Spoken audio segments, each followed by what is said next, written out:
अचरा से अंगना बहारूं अवसान मैया आई। अचरा से अंगना बहारूं अवसान मैया आई।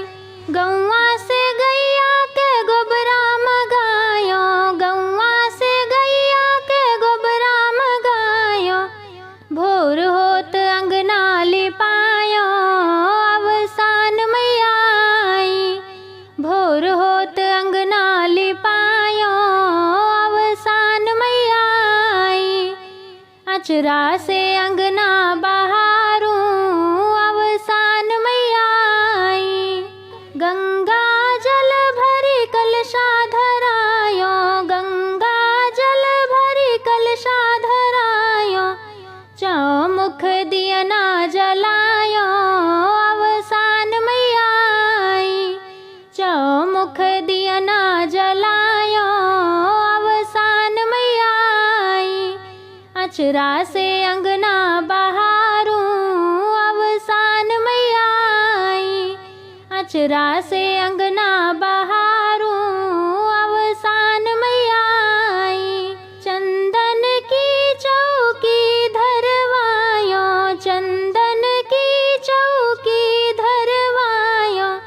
फूलों से आसन लगायो अवसान मैया आई।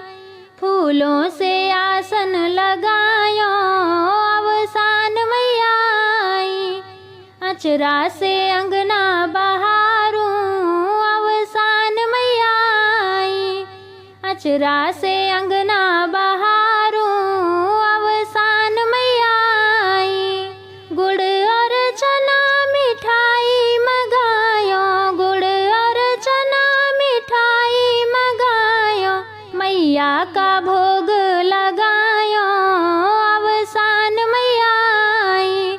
मैया का भोग लगायो अवसान मैया आई। अचरा से अंगना बहारूं अवसान मैया आई। कंचन थाल कपूर की बाती, कंचन थाल कपूर की बाती। मैया की आरती उतारूं अवसान मैया आई। मैया की आरती उतारूं अवसान मैया आई। अचरा से अंगना बहारूं अवसान मैया आई। अचरा से अंगना